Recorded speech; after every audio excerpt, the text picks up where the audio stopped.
So on this A-line skirt that we're going to do for those doing the line skirt, I'm putting together the front and the two side panels.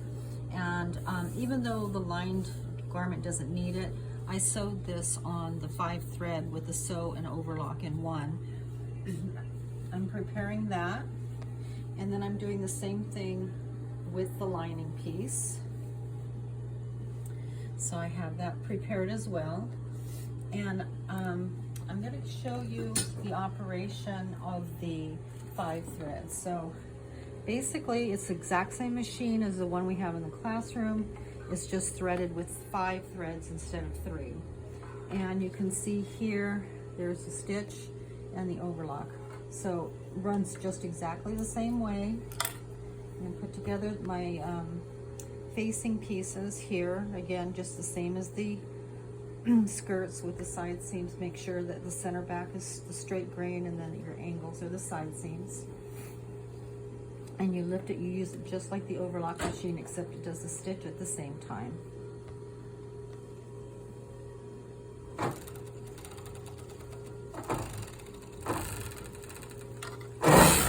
Now, again, it is not necessary to do this seam with a overlock, but I'm going to show you now placing together the lining and the facing.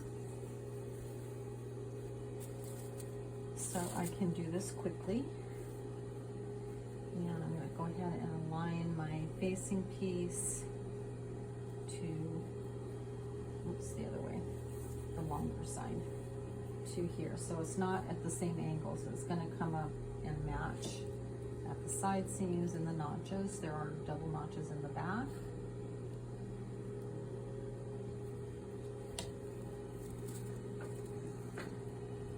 If you don't have that pattern, you can go ahead and just make sure you line at your side seams.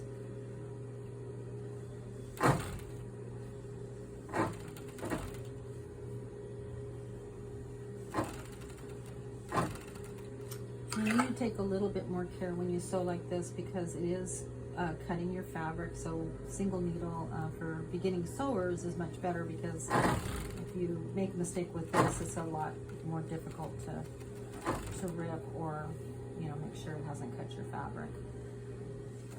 But it really just operates, you would operate this on certain seams just like a single needle.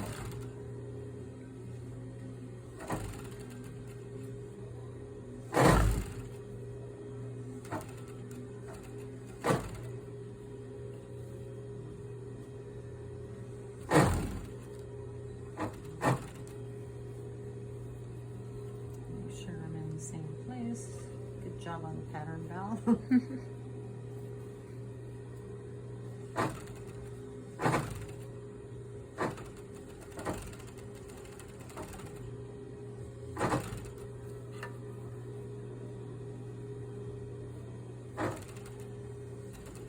Now, if it's open here, you would flatten out your seam. Otherwise, you go both seam allowances toward the back.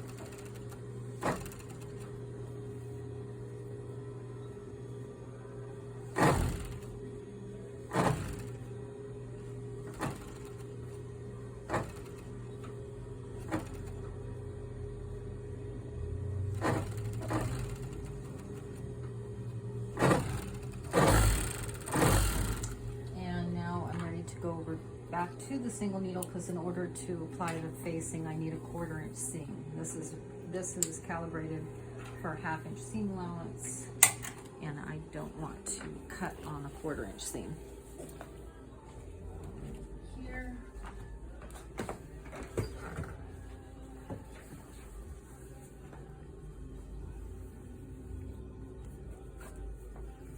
And you're going to put the facings together at the top.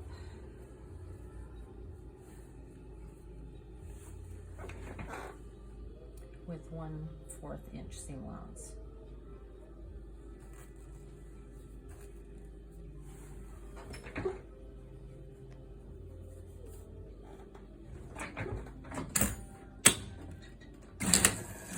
This is an automatic single needle, so it does the cutting of the threads when you're finished.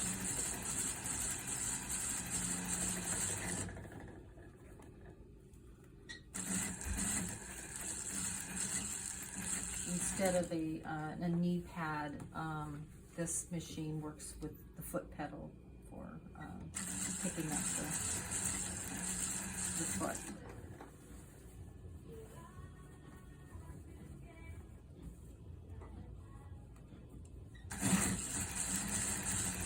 And facings are 1/4 inch, but when you sew a facing to a lining, you need a 1/2 inch so that the lighter weight material doesn't tear away.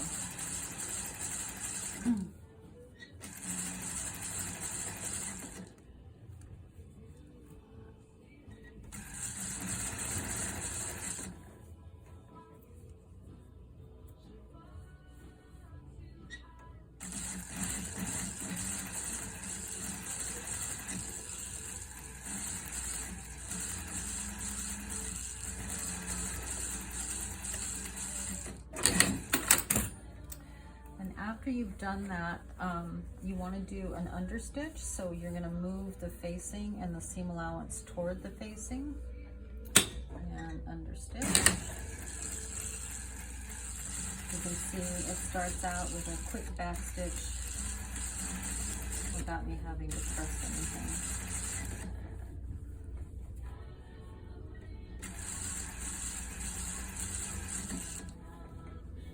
Make sure you keep this flat and the seam allowance toward the facing.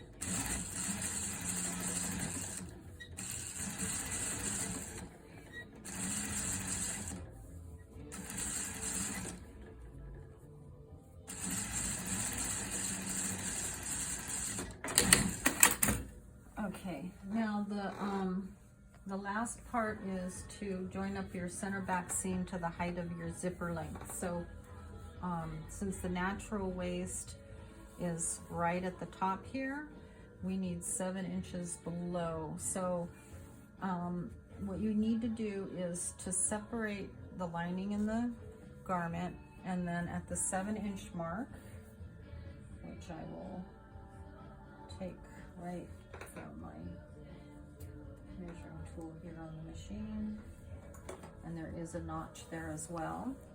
You're going to sew a 1/2 inch seam, keeping the top open for the zipper.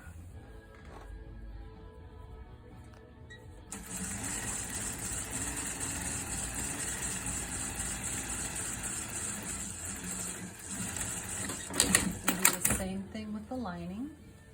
Go from the notch down, or if it's not notched, from 7 inches below that mark of the waist seam, not the bottom of the facing, but the waist seam.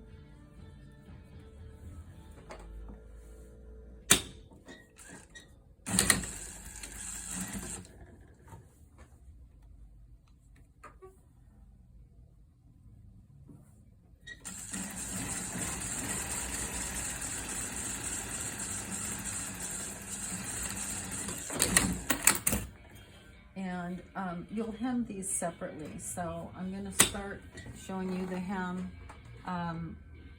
Oftentimes with students, they tend to put in the hem and then join the seams. You never want to do that. You always want to make sure your hem covers your seam so it's clean. So I'm going to start this by folding 1/4 and about a 1/2 inch, a little bit thicker hem on this one. Not too much because there's a curve. A total of about 3/4 of an inch on this one. And then you can either press it into place or fold it as you go. But manipulate your fabric so that it stays flat and doesn't twist. And you'll have a clean hem. If you prefer to do the overlocked edge and then do your hem, that's fine. But if you do that overlocked edge, make sure that you stitch right at the edge. Don't stitch at 1/4 of an inch, stitch on the edge of your hem. And then you can go ahead and finish out your hems. Same thing with the lining, hem it separately, and then I will have a separate video for the zipper in a little bit.